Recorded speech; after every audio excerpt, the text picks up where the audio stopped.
While Katya and I were doing our interview, the person that organized our filming The Train to Victory, Olia Garkushka from the PR firm Grace Todorchuk, she's the person on the right, managed to get two of the muralists from the project, Dmitry Kasyanyuk and Marian Motruk, to come down to the station and talk with us after Katya headed home. We didn't have much time to talk with the fast approaching and strictly enforced 11 p.m. curfew, and I was admittedly learning on the fly with this interview, but we eventually got on track. Oh, okay. And then yours was Donetsk, or? This is the team. They work together. Oh, you did the... We are команда. I'm getting there. So you painted it together. Mariana and Dmitro painted two train cars, one dedicated to Kharkiv and the rail workers who earned the moniker Iron Heroes for putting their lives on the line in their efforts to evacuate as many of their fellow Ukrainians as possible under fire from all manner of Russian artillery. And the other rail car dedicated to Donetsk and the Azov steel plant, where Ukrainian soldiers fought off a vastly larger Russian force that had surrounded the plant in a non-stop siege that lasted 80 days until, after running out of food and supplies, the Ukrainians were given the order to surrender. And as brutal as the siege was, Azovstal became a symbol around the world for the indomitable nature of Ukrainians. What kind of art do you do? What do you do? Our company, Paint Hunters. Paint Hunters! So you do like big murals and stuff? Yeah. Their company, Paint Hunters, does all manner of work around Kyiv, from big commercial commissions to their own artistic projects. And like so many people here, they've thrown their talents into the ring to help support the Ukrainian war effort, camouflaging civilian vehicles for use on the front lines, painting hospital wards, and war-related murals around town. We painted anime style. Yeah, it is total anime style. This is a story about children from Irpin and Bucha and Kyiv region. And as it happens a few times a day here, the air raid sirens went off. That's pretty. We painted. Oh, that's the sirens.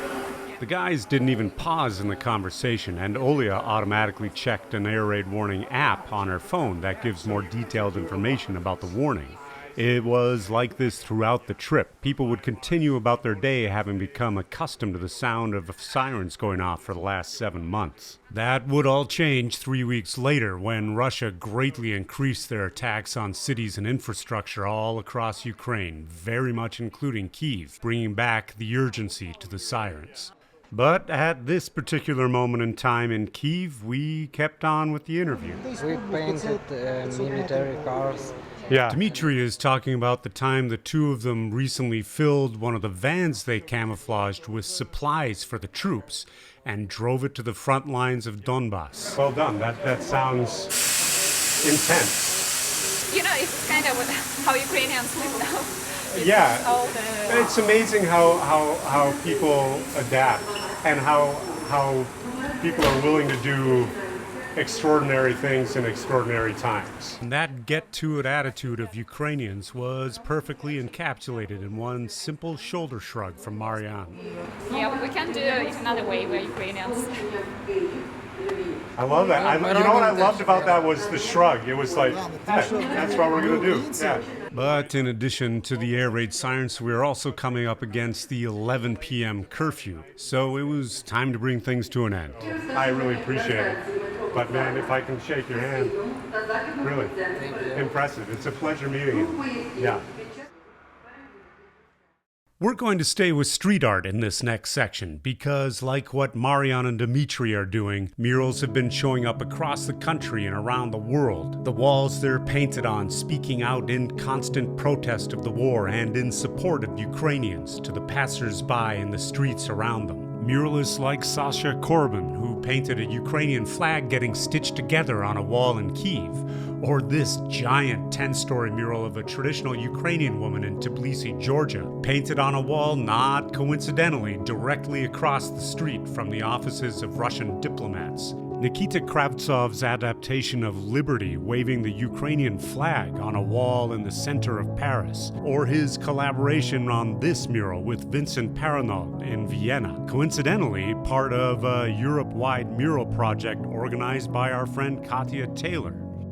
Maria Vashchenko lost everything in Kharkiv and is now a refugee in the eastern Ukrainian city of Uzhhorod, where she and her fellow muralists painted 2 stunning walls, bathed in the colors and culture of Ukraine. Which brings us back to Kyiv and the twin sisters Nicole and Michelle Feldman, known as Sestry Feldman. Before the war, they were well known in art circles all around Kyiv as street artists, doing everything from tagging walls all the way up to mural work, cartoons, illustrations. The messages in their work, traditional ones in the street art world, calling out power structures, societal issues. But since the war, that's all changed to one clear focus: supporting Ukraine. Now they're creating everything from small paintings around town with traditional Ukrainian motifs, cartoons with Putin and his one friend, a bomb, a deck of tarot cards with cultural images and figures from the war, and large-scale murals. We started out just walking around the sort of artist neighborhood of Kyiv, talking about the war, about street art, murals, tagging, architecture, talking about where they've been in life and where they see themselves going.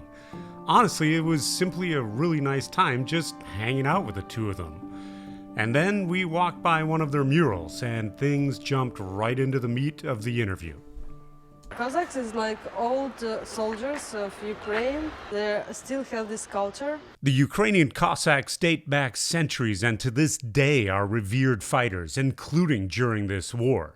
They are also a cultural icon that Ukrainians are proud to hold up as a reflection of their resilience as a country, as a symbol of their unshakable nature. Ukrainian history symbol. It's about now this spirit. Cossack is still in the people who stay here. Yeah. And the technology changes. They can make attack from drones or information war. I love that. I love that idea, though. In part because what we do in this show, and why in large part I wanted to come here, is because of the idea of Russians trying to erase Ukrainian culture. Mm-hmm. And I love that you're using this cultural figure as a form of resistance in a modern world. I wanted to ask the whole world that you can have no History. cultural language and else, but because of war, now everyone knows that you can have culture. Do you find that since the war started, there's this element of Yeah. Ukrainians Yeah. suddenly oh my More God, we have a alive. really cool culture, Yeah. right? Yeah. Is that true or is that? Yeah, it's true. Like people feel more patriotic Yeah. and more interested in their own roots, stories, Yeah. Yeah. history. Yeah, it's like you understand where you're from. I think like first time when it's happening, Yeah. like war started, you can't understand how can it happen in real. I wanted to understand как mind psychology of tyrants. Yeah. Say that again? Psychology of tyrants. Psychology of tyrants. No, Okay. yeah. Oh, gotcha. Well, look, your English is actually great, and my Ukrainian doesn't exist. So I don't, so in my mind, you're doing a lot better than I am. Do you think that feeling of pride in culture and knowledge of culture maybe will continue? Maybe not at the same level, but will continue.